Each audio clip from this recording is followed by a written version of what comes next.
Ils disent que l'argent ne change pas les gens. C'est un mensonge. Cela montre juste qui ils sont vraiment. Mon mari Alain est mort un mardi en octobre. Je me souviens parce que c'était le jour où le personnel de nettoyage était supposé venir nettoyer la maison, et j'ai dû les appeler et annuler. Je ne pouvais pas imaginer rester là avec des étrangers pendant que mon monde s'effondrait. Alain avait été tout pour moi pendant 46 ans. Il avait construit un empire de construction à partir de rien, a commencé avec un marteau et un rêve, a terminé avec une entreprise valant 56 millions d'euros. Plus important que l'argent, cependant, était l'homme. Il était gentil. Il était juste. Il se souvenait des noms de chaque travailleur sur chaque site qu'il avait jamais construit. Je m'appelle Hélène, au passage. J'ai 69 ans maintenant, et je te raconte cette histoire parce que j'ai besoin que tu comprennes ce qui s'est passé. Pas pour la sympathie. C'est un avertissement. L'enterrement était 3 jours plus tard. Notre fille Valérie a montré une robe noire qui coûtait probablement plus que ce que j'avais sur mon compte bancaire. Elle a amené son mari Maxime, un banquier d'investissement avec un sourire comme celui d'un requin. Toutes les dents, pas de chaleur. Il se tenait au tombeau et pleurait, et je me souviens avoir pensé combien c'était étrange que je me sente si seule, même entourée de gens qui prétendaient aimer Alain. Le testament a été lu 2 semaines plus tard. Charles Lemoine du cabinet juridique Lemoine et Roche m'a invité dans son bureau. Bois d'acajou, chaises en cuir, le genre d'endroit où les choses importantes se passent. J'ai porté ma meilleure robe bleu marine, celle qu'Alain avait toujours dit me faisait avoir l'air élégant. Charles était un homme professionnel dans les 60 ans, cheveux gris, yeux gentils. Il m'a demandé comment j'allais. Je lui ai dit que je me débrouillais. Je ne me débrouillais pas. « Hélène, a-t-il dit, j'ai besoin de discuter de la succession d'Alain avec toi. Il y avait un testament dressé 5 ans auparavant, avant sa dernière alerte santé. Alain était très spécifique sur ses souhaits et très intentionnel sur certaines dispositions. 56 millions d'euros. C'est ce qu'Alain a laissé. La maison dans les Hauts-de-Seine, la propriété au bord du lac en montagne, des investissements, des actifs liquides. C'était plus d'argent que je pouvais concevoir, même après une vie à savoir que nous étions à l'aise. Puis Charles m'a dit la distribution. L'entreprise de construction irait au conseil d'administration. Plusieurs organisations caritatives qu'Alain se souciait iraient recevoir des dotations substantielles, 6 millions au total, et le reste divisé entre moi et Valérie. Valérie recevrait 16 millions d'euros, tenus en fiducie pendant 5 ans avec des dispositions sur comment cela pouvait être utilisé. Le reste venait à moi. Tout le reste. Ton mari voulait s'assurer que tu étais prise en charge, a dit Charles. Il était très clair sur cela. Mais il y avait quelque chose d'autre, une clause. Charles l'a lue à moi et je l'ai fait lire 3 fois. Si ma fille Valérie échoue à traiter sa mère, Hélène, avec dignité et compassion, si elle l'abandonne, l'isole ou la maltraite de manière significative, sa part entière de 16 millions d'euros sera confisquée immédiatement. Cette somme reviendra entièrement à Hélène. Je me souviens du silence dans ce bureau. Dehors, New York a continué. Des klaxons hurlaient, les gens criaient. Mais à l'intérieur de ces 4 murs, il n'y avait que moi et Charles et le poids de ce qu'Alain avait fait. Il a enregistré quelque chose pour toi, a dit Charles. Il a tourné un ordinateur portable vers moi. Mes mains tremblaient quand j'ai appuyé sur lire. C'était Alain. Plus maigre que je l'avais vu depuis des mois, mais incontestablement lui. Il était assis dans son bureau, celui avec la fenêtre surplombant la ville. « Elle, a-t-il dit. Il m'a toujours appelé elle. Si tu regardes ceci, je suis parti. Et je suis désolé. Je suis désolé de ne pas avoir pu me battre assez fort. Je suis désolé d'avoir dû te quitter. Mais je veux que tu saches quelque chose. Tu as été la meilleure partie de ma vie. Pas l'argent, pas l'entreprise. Toi. La façon dont tu t'illumines quand tu ris. La façon dont tu prends soin des gens autour de toi. La façon dont tu vois le bien en chacun, même quand tu ne devrais probablement pas. » Il a souri. Même malade et mourant, il a souri. Notre fille, cependant, je l'aime, mais je la connais. Elle est ambitieuse et froide, et elle n'a jamais appris que certaines choses comptent plus que la richesse. Ce n'est pas entièrement sa faute. Je lui en ai donné trop jeune, et pas assez de ce qui compte vraiment. Alors j'ai mis quelque chose dans le testament, une protection pour toi. Elle va le tester. Je connais ma fille, elle va pousser pour voir ce qu'elle peut prendre. Ne la laisse pas te négliger. Ne la laisse pas te diminuer. Tu mérites mieux. Tu mérites tout. Je t'aime. L'écran est devenu noir. Je suis restée assise dans le bureau de Charles pendant une autre 20 minutes et j'ai pleuré. Quand je suis rentrée, Valérie était déjà là. Pas à la maison. Nous avions convenu de nous rencontrer au Penthouse, un endroit qu'elle avait loué. J'ai pris le train, mon cœur battant contre mes côtes. « Mère », a-t-elle dit quand je suis rentrée. Elle m'a appelée mère, pas maman.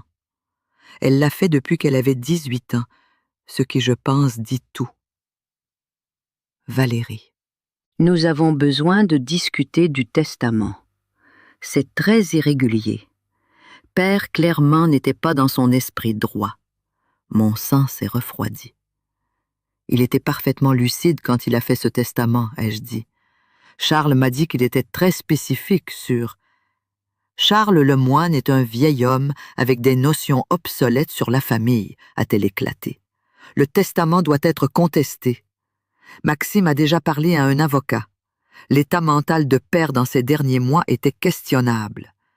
Nous pouvons argumenter une influence indue. Nous pouvons argumenter... Valérie, Alain t'aimait. Tout ce qu'il t'a laissé, il l'a laissé parce qu'il t'aimait. Il m'a laissé 16 millions d'euros et les a tenus en fiducie comme si je suis un enfant, a-t-elle dit, sa voix aussi tranchante que le verre. Il t'a laissé des millions et t'a aimé, et il m'a laissé en laisse. Ce n'est pas de l'amour, c'est du contrôle. C'est lui me punissant pour ne pas être ce qu'il voulait. J'ai essayé de la rejoindre, mais elle s'est éloignée. Nous sommes finis ici, mère. Maxime aura son avocat en contact avec Charles Lemoine avec la contestation. Je te suggère de te préparer. Je n'ai jamais vu les papiers juridiques. Valérie et Maxime ont poursuivi pour casser le testament sur la base d'incapacité mentale. Ils ont perdu. Le témoignage de Charles Lemoine était clair. Les dossiers médicaux d'Alain appuyaient sa lucidité et, plus important encore, Alain avait un enregistrement vidéo où il abordait spécifiquement son état et ses raisons. La Cour a maintenu le testament original. Valérie a perdu. Mais elle a décidé que je perdrais plus. 3 semaines après le jugement, elle s'est présentée à la maison. J'étais dans le jardin, plantant des bulbes d'hiver. J'avais commencé à cultiver à nouveau après qu'Alain soit mort. C'était le seul endroit où je me sentais proche de lui. La terre sous mes ongles, quelque chose qui pousse malgré la saison. « Prends tes affaires », a-t-elle dit. « Tu vas jusqu'à demain matin. Tu n'es pas bienvenue ici. » Je pensais qu'elle plaisantait. Elle ne plaisantait pas. « Valérie, c'est la maison de ton père. C'est ma maison maintenant, ou ça le sera. Maxime gère le transfert. Tu es sur mon terrain. Fais tes bagages. Je me suis levée. Mes genoux ont craqué. 46 ans de mariage et une vie à construire, une vie avec Alain. Et ma fille me disait de partir. Je ne vais pas te combattre sur la maison, ai-je dit. Mais Alain voulait que tu m'aies à charge. Il a écrit. Il a écrit que si je suis méchante envers toi, je perds mon argent? Elle a ri. C'était le son le plus cruel que j'ai jamais entendu. Je n'ai rien perdu. J'ai perdu une bataille judiciaire, et tu as eu de la chance. Mais cette maison est la mienne. L'argent est en train d'être transféré sur des comptes auxquels tu n'as pas accès. Et tu pars, demain, avec ce que tu peux porter. J'ai fait un sac. Vêtements, mon album de mariage, la montre d'Alain, les photographies du jardin. Quand je suis partie le matin suivant, Valérie m'a donné 600 €. 600 € et un morceau de papier avec une adresse. Un motel long séjour à la périphérie du Val-de-Marne. Le genre d'endroit où les gens se retrouvent quand ils n'ont nulle part d'autre où aller. Chambre 247. Le gestionnaire, une femme nommée Rosa, m'a regardé avec tellement de pitié que je voulais disparaître. La chambre avait un lit, un lavabo et une fenêtre qui donnait sur le parking. Je suis assise sur ce lit et j'ai essayé de comprendre comment je m'étais retrouvée sans abri en l'espace de 2 semaines. Je n'ai appelé personne. J'étais trop honteuse. Mes amis, ce que j'étais censée leur dire, que ma fille m'avait jetée dehors, que je vivais dans un motel sur 600 €. C'était plus facile de m'isoler, de prétendre que cela ne se passait pas. 3 semaines ont passé. Rosa a commencé à m'apporter du café le matin. Un jeune homme qui travaillait de nuit m'a aidé à déplacer des choses du stockage. J'ai commencé à réaliser que j'avais vécu une très petite vie. Puis mon téléphone a sonné. Charles Lemoine. « Hélène, a-t-il dit, nous avons une situation. J'ai reçu la preuve que les documents présentés comme preuve du testament d'Alain ont été falsifiés. Non, le testament d'Alain, la version de Valérie. Elle a présenté de faux dossiers médicaux pour appuyer sa demande d'incapacité, et notre équipe d'expertise scientifique l'a découvert. Mon cœur s'est arrêté. « Hélène, qu'est-ce que tu dis? » « Je dis que ta fille a commis une fraude. Je dis que le testament que ton mari a fait est absolument légitime et la version qu'elle a présentée était une fabrication. Je dis que la police doit te parler. » 3 jours plus tard, les détectives sont venus au motel. Ils étaient gentils, mais professionnels. Ils m'ont posé des questions. Ils m'ont montré des documents. Ils ont expliqué que Valérie avait tenté d'introduire de fausses preuves pendant les procédures judiciaires. Des documents qui la faisaient ressembler à Alain déclinaient mentalement de façon qu'il ne l'était. La falsification avait été négligente, finalement. Un expert en signature l'a attrapée. Un examinateur médical a remarqué des incohérences dans les dossiers qu'elle avait présentés. « Nous préparons les chefs d'accusation, » a dit un détective. « Fraude, falsification, abus d'aînés.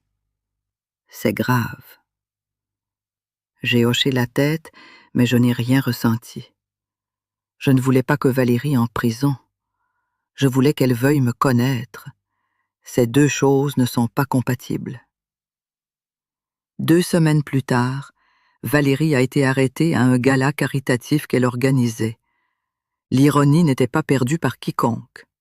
Un événement de collecte de fonds pour les jeunes sans-abri, et elle a été menée dehors, menottes. Les photos étaient partout. Le cycle d'information l'aimait. Femme de banquier richissime, fraude, trahison familiale, abus d'aînés. Le vrai testament a été restauré, légalement et complètement. Tout me revenait. La maison, les comptes, l'héritage d'Alain, enfin, exactement comme il l'avait prévu. Mais la part de 16 millions d'euros de Valérie était différente maintenant. Elle n'était plus tenue en fiducie. Elle était confisquée. Elle était la mienne, selon la clause. J'y ai pensé chaque jour depuis. Cette clause. Le dernier cadeau d'Alain. Son assurance vie finale sur notre amour. J'ai donné ces 16 millions d'euros pour établir la Fondation Hélène et Alain Benoît pour la protection des aînés. Elle finance les services juridiques pour les aînés face à des abus, fournit le logement d'urgence, paie pour les experts en documents judiciaires pour aider à prouver la fraude et la falsification dans les cas d'abus d'aînés. On a commencé à New York. On se développe à l'échelle nationale. L'ironie est que la cruauté de Valérie a créé un héritage qui aide des milliers de gens. Je me demande si elle a pensé à cela, assise dans sa cellule de prison ailleurs. Elle m'écrit des lettres, longues, 12 pages parfois, écrites dans le script soigné de quelqu'un qui n'a que du temps. Elle s'excuse. Elle pleure sur le papier, je peux voir les taches d'eau. Elle dit qu'elle avait peur et avide et ne savait pas comment gérer sa propre déception. Elle me demande mon pardon. Je n'ouvre plus leurs enveloppes. Rosa les jette pour moi maintenant. Certaines gens me demandent si je regrette comment les choses se sont terminées, si je souhaite d'avoir été plus douce avec elle, plus indulgente, quand elle a d'abord repoussé le testament. Ils me demandent si je regrette la clause, si je regrette la protection d'Alain. Mais Alain a compris quelque chose que j'avais passé une vie à apprendre. L'amour ne change pas accepter moins. C'est savoir ce que tu mérites et refuser de régler pour des miettes à partir de la table de quelqu'un d'autre. Il a construit un mur autour de ma dignité avant qu'il meure, et à partir de ce mur a grandi quelque chose qui aide les gens que je ne rencontrerai jamais. Je suis retournée à la maison maintenant, celle avec le jardin. Je plante toujours des bulbes en octobre et je pense à Alain. Et je comprends que parfois le plus grand cadeau qu'une personne peut te laisser n'est pas dans le testament. C'est le message en dessous, celui qui dit « Tu comptes assez pour être protégé, même après que je sois parti. Tu comptes tant que cela. »